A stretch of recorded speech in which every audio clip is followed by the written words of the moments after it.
আজকে আমরা চলে এসেছি স্ট্যাটিস্টিক্স বা রাশিবিজ্ঞানের দ্বিতীয় পর্বে। আমি আগের দিন রাশিবিজ্ঞানের প্রথম পর্বটা আপলোড করেছি। যারা সেই ভিডিওটি দেখোনি, আমার ডেসক্রিপশন বক্সে লিংক দেওয়া আছে, সেখান থেকে গিয়ে আগের ভিডিওটা দেখে নিতে পারো।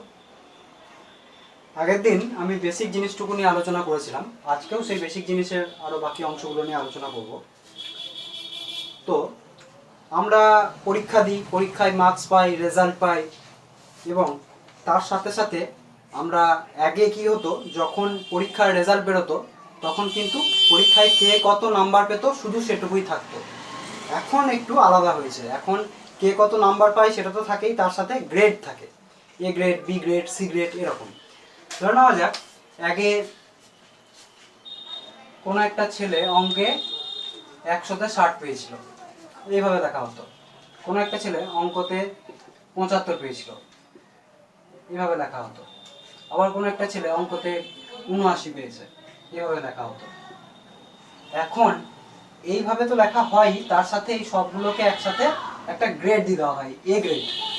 এই গ্রেডের মধ্যে ফেলানো হয়। তার মানে কি, তখন আমি আলাদা আলাদা করে বলতে পারতাম, ডিভাইডেড করতে পারতাম যে কে কত মার্কস পেয়েছে। একজন 60 পেয়েছে, একজন 75 পেয়েছে, একজন 79 পেয়েছে। কিন্তু গ্রেড অনুযায়ী যদি বলা হয় তাহলে বলা হবে সবাই কিন্তু এ গ্রেডের মধ্যেই আছে। অর্থাৎ অনেক মার্কসকে একসঙ্গে নিয়ে আসছে এই একটা গ্রেড। মানে 60 থেকে 79, এই যে 19 নম্বরের ডিফারেন্সটা থেকেই আসছে, কিন্তু তাদের গ্রেডটা কিন্তু একই। এটাই হচ্ছে গ্রেডেশন। তো যাই হোক, এখন আমরা দেখে নেব এই যে আলাদা আলাদা গ্রেড এটা কিভাবে হয়, বা কোন মার্কস থেকে কি মার্কসে হয়। যদি কেউ 90 থেকে 100 পায় তাহলে তার গ্রেড হয় ডাবল এ। যদি কেউ 80 থেকে 89 পায় তাহলে তার গ্রেড হয় এ প্লাস। যদি কেউ 60 থেকে 79 পায় তার গ্রেড হয় এ। এইভাবে B plus, B, C plus, C, D, এইভাবে আলাদা আলাদা হয়ে থাকে। তাহলে এই যে আলাদা আলাদা সংখ্যা, এই যে সংখ্যা, এখানে 90, এখানে 89, এবার কোনো একটা ছেলে হয়তো দেখা গেল সে 89.5 পেয়েছে, তাহলে তার গ্রেডটা কিভাবে হবে? এই সমস্যার সমাধানের জন্য আমাদেরকে একটা জিনিস ধরে নিতে হয়। প্রথমে আসি এই জায়গাটায়, এই যে 90, 100, এই যে এইগুলো 80, 89, 60, 79, এইগুলোকে বলা হয় ক্লাস লিমিট বা শ্রেণী সীমা। এগুলোকে বলা হয় শ্রেণী সীমা।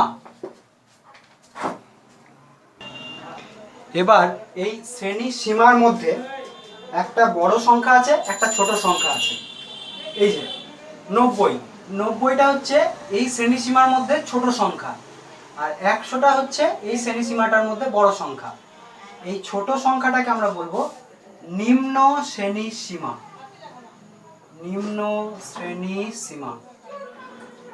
আর এই বড় সংখ্যাটাকে আমরা বলবো উচ্চ শ্রেণী সীমা। নিম্ন শ্রেণী সীমা আর উচ্চ শ্রেণী সীমা। আবার এই যে শ্রেণী সীমা আমি বললাম, এই শ্রেণী সীমা থেকে এই যে একটা সমস্যা সৃষ্টি হতে পারে, এই সমস্যার সমাধানের জন্য শ্রেণী সীমানা করা হয় বা ক্লাস বাউন্ডারি করা হয়। এই যেটা ক্লাস লিমিট ছিল এটাকে ক্লাস বাউন্ডারি করা হয়। তো এই ক্লাস লিমিট বা ক্লাস বাউন্ডারি বা ক্লাস শ্রেণী সীমানা, এই জিনিসটা কি এটা দেখে নেওয়া যাক। শ্রেণী সীমানা, তাহলে এইখান থেকে এই যে ছোট সংখ্যাটা আছে এর সঙ্গে আমি 0.5 মাইনাস করব, মানে এই 90 থেকে আমি মাইনাস করব 0.5।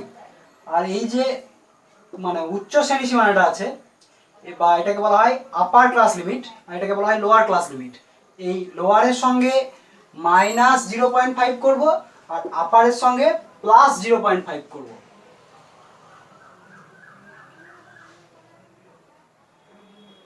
এভাবে করব। তাহলে এটা কত হবে? এটা হয়ে যাবে 89.5 থেকে 100.5। ঠিক একইভাবে এটার সঙ্গেও তাই হবে, এটা থেকে বিয়োগ যাবে, তাহলে এটা হবে 79.5 থেকে এটা হবে 89.5। তাহলে কিন্তু আমি এই সমস্যাটার সমাধান পেয়ে যাব। যদি কেউ 89.5 পাই তাহলে আমি এটাকে প্রথম ঘরেই লিখব। এইভাবে কিন্তু আমরা শ্রেণী সীমানা বা ক্লাস বাউন্ডারি বের করে নিতে পারি। শ্রেণী সীমানা দুই প্রকার।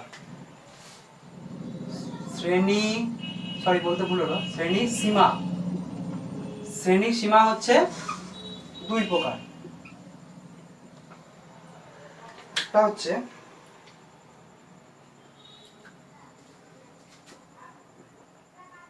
শ্রেণী বহির্ভূত পদ্ধতি,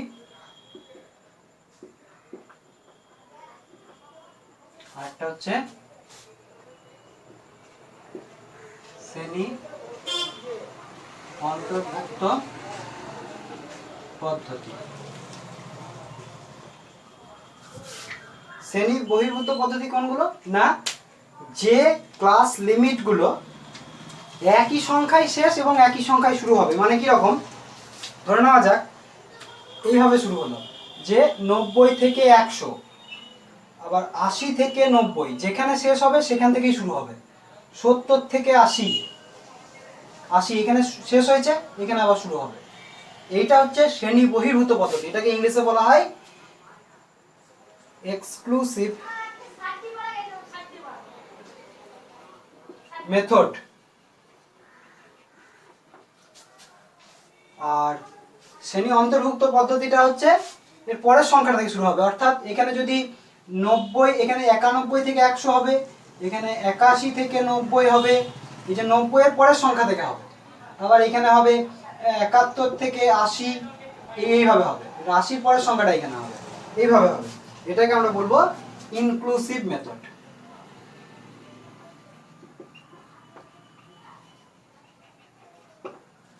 তাহলে এক্সক্লুসিভ আর ইনক্লুসিভ অর্থাৎ শ্রেণী বহির্ভূত এবং শ্রেণী অন্তর্ভুক্ত পদ্ধতি কি, এটা আশা করি বোঝা গেছে। ক্লাস 9 এর অঙ্ক বইয়ের 155 পাতার 4 দাগের অঙ্কটা আমি এখন করাচ্ছি। এখানে দেওয়া আছে, দেখবে 40 জন ছাত্রের প্রাপ্ত নাম্বার। 40 জন ছাত্রের প্রাপ্ত নাম্বারটা দেওয়া আছে। এটা থেকে পরিসংখ্যা বিভাজন তালিকা তৈরি করতে বলেছে। তো যাই হোক, তাহলে আমরা প্রথমে কি করব? প্রথমে ঠিক আগের দিনের মতনই একটা ছক করে নেব। সেই ছকে আমরা লিখব প্রথমে যে প্রাপ্ত নম্বর,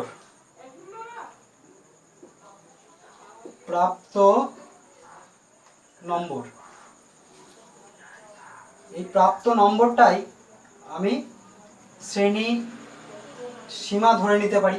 তারপর সেখান থেকে আমি শ্রেণী সীমানা, তারপর ট্যালি মার্ক, তারপর পরিসংখ্যা, এইভাবে আমি করব।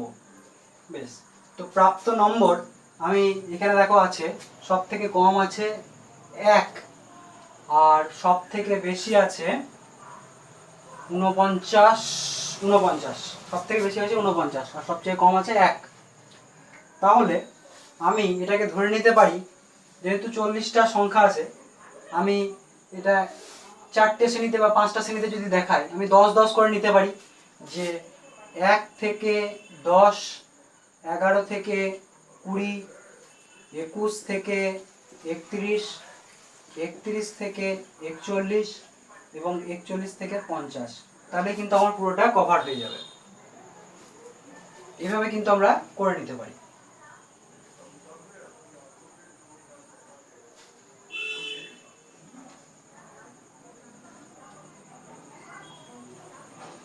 এবার এই যে 1 থেকে 10, এটা আমি এমনি করে করতে পারি যে এই 1 আছে, 1 কেটে নিলাম, 2 আছে, 2 কেটে নিলাম, আবার এখানে 2 আছে, 2 কেটে নিলাম, নিয়ে এরকম করে করতে পারি।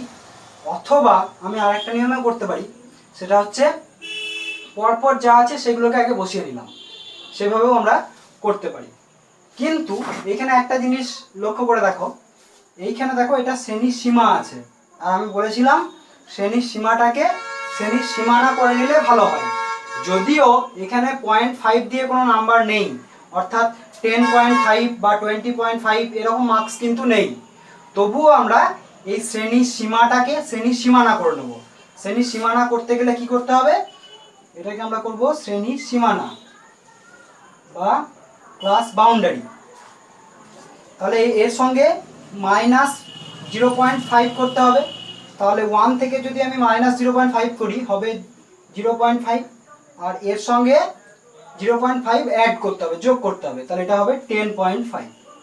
ঠিক একইভাবে এর সঙ্গে এটা বিয়োগ করলে হবে 10.5 থেকে 20.5, এটা হবে 20.5 থেকে 30.5, এটা হবে 30.5 থেকে 40.5, এখানে আমি 31 লিখে ফেলেছি, সরি, এটা হবে 30, এটা হবে 40,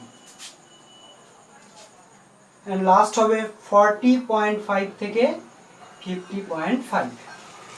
তাহলে এটা আমার বেরিয়ে গেল। এবার আমরা কি করব, এবার এটা থেকেই আমরা ট্যালি মার্কটা দেখে নেব, ট্যালি মার্ক বের করব। ট্যালি মার্ক থেকে আমরা পেয়ে যাব পরিসংখ্যা। তাহলে এখানে আমরা লিখব ট্যালি মার্ক।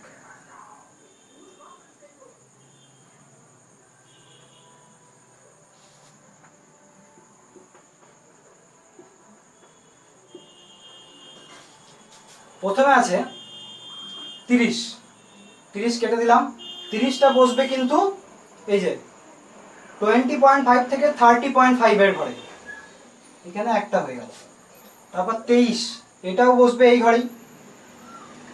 তারপর আছে 45, 45টা বসবে শেষ ঘরে 40.5 থেকে 50.5-এ। তারপর আছে 40, এটা বসবে এই ঘরে। 29 বসবে এই ঘরে। 34 বসবে এই ঘরে। 15 বসবে এই ঘরে। 1 বসবে এই ঘরে। 41 বসবে এই ঘরে। 12 বসবে এই ঘরে। 11 বসবে এই ঘরে। 12 বসবে এই ঘরে। 49 বসবে এখানে। 3 বসবে এখানে। 13 বসবে এখানে। এবার 13 যখনই বসবে, এখানে 4টে হয়েছিল, 5 নাম্বারটা এইভাবে হবে, তাহলে 5টা হয়ে গেল। তারপর আছে 2 বসবে এখানে। তারপর আছে 29 বসবে এখানে। তারপর আছে 30 বসবে এখানে, এটাও হয়ে গেল 5টা। 24 বসবে এখানে। 29 এই ঘরেই বসবে। 25 এখানেই বসবে। 3 বসবে এখানে। 13 বসবে এখানে। 32 এখানে। 39 এখানে। 19 এখানে। 49 এখানে। 7 এখানে বসবে, 5টা হয়ে গেল। 43 43 বসবে এখানে, এটাও 5টা হয়ে গেল। তারপর আছে 9 বসবে এখানে। 41 এখানে। 13 এখানে। 2 এখানে। 44 বসবে এখানে। 27 বসবে এখানে। 12 বসবে এখানে। 22 বসবে এখানে, এটা আবার কমপ্লিট হয়ে গেল, মানে 5 5 10টা হয়ে গেল। 32 বসবে এখানে, এটাও পূর্ণ হয়ে গেল। 25 বসবে এখানে। অ্যান্ড লাস্ট 31 বসবে। এবার তাহলে এটা থেকে আমি পরিসংখ্যাটা পেয়ে গেলাম বা ফ্রিকোয়েন্সিটা পেয়ে গেলাম। তাহলে পরের ঘরটা হবে পরিসংখ্যা।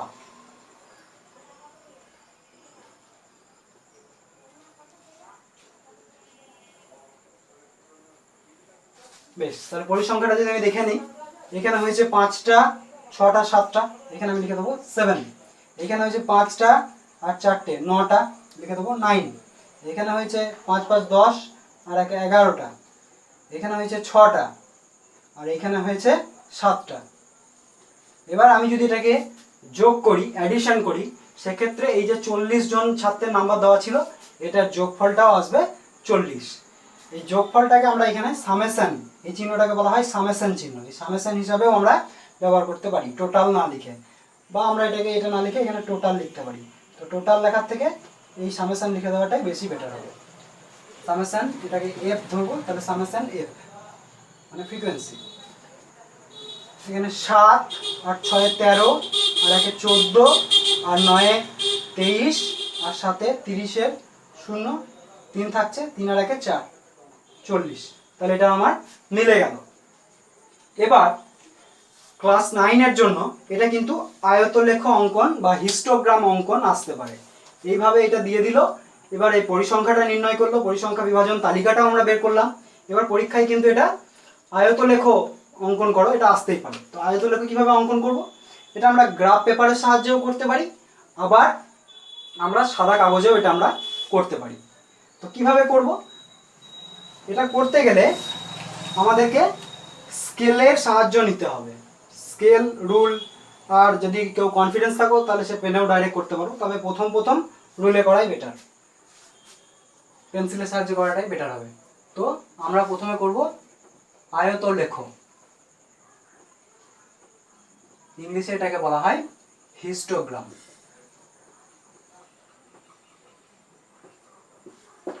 এই আয়তলেখ শুধুমাত্র 9-এ নয়, এইগুলো ক্লাস 12-এও আসে, আবার স্ট্যাটিস্টিক্স বিভিন্ন যে ক্লাসে আছে সেখানেও কিন্তু আসতে পারে এই আয়তলেখ। তো আয়তলেখ অঙ্কন করতে গেলে আমরা প্রথমে একটা হরাইজন্টাল স্কেল আর একটা ভার্টিক্যাল স্কেল, দুটো স্কেল নেব। এইভাবে এখানে এমনভাবে নেব যাতে এই স্কেলটা, অর্থাৎ এই যে হরাইজন্টাল স্কেল আর এই যে ভার্টিক্যাল স্কেল, এই দুটোর মাপ যেন প্রায় সমান সমান হয়। একেবারেই সমান সমান হতে হবে তার কোনো মানে নেই। এটা হয়তো 12 সেন্টিমিটার হলো, এটা 10 সেন্টিমিটার হলো, এতে অসুবিধা নেই, কিন্তু এমন যেন না হয়ে যায় এটা 22 সেন্টিমিটার আর এটা 12 সেন্টিমিটার, বা এটা 10 সেন্টিমিটার, এরকম যেন না হয়ে যায়। মোটামুটি কাছাকাছি নিলে ভালো হয়, এটা দেখতে ভালো লাগে। এবার এইখানের যে স্কেলগুলো, এই দুটোকে আমি 0 0 ধরে নেবো, এটাও 0 এটাও 0। এই উপর দিকে পরিসংখ্যাটাকে আমরা লিখব, আর নিচের দিকে আমরা এই শ্রেণীর সীমানাটাকে লিখব। তাহলে আমি ধরে নিলাম এখানে আমার 10 সেন্টিমিটার জায়গা আছে উপর দিকে, নিচের দিকেও ধরে নিলাম 10 সেন্টিমিটার জায়গা আছে। তাহলে এই 10 সেন্টিমিটারের মধ্যে আমাকে কিন্তু এইগুলোকে পুট করতে হবে, পরিসংখ্যানগুলোকে পুট করতে হবে। বা এটা আমি যদি 12 সেন্টিমিটার নিই আমার আরও সুবিধা হবে। 12 করে নিলে আমি প্রতিটা সেন্টিমিটারে 1 সেন্টিমিটারে 1 1 করে করব, বা 2 সেন্টিমিটার গ্যাপ দিয়ে দিয়ে আমি এরকমভাবে করতে পারি, 2 4 6 8 10 12। তাহলে আমার এখানে হাইয়েস্ট আছে 11, আমার 12টা অবশ্যই কভার হয়ে যাবে। আর এই শ্রেণীর সীমানাটা কিভাবে করব না, এখানে আমি ধরে নেবো এটা একটা গ্যাপ দিয়ে দিলাম, মানে এখানে মাঝখানে ঢুকে আছে। তারপরে আমি এখানে করব 0.5, আবার 1 সেন্টিমিটার বা 2 সেন্টিমিটার বাদ দিয়ে লিখবো 10.5, আবার 1 সেন্টিমিটার বা 2 সেন্টিমিটার বাদ দিয়ে 20.5। এরকম করে করে একদম 50.5 পর্যন্ত আমি যাব, 30.5, 40.5 অ্যান্ড লাস্ট 50.5 পর্যন্ত আমি যাব। তারপর আমি কিভাবে আয়তলেখাটা অঙ্কন করব?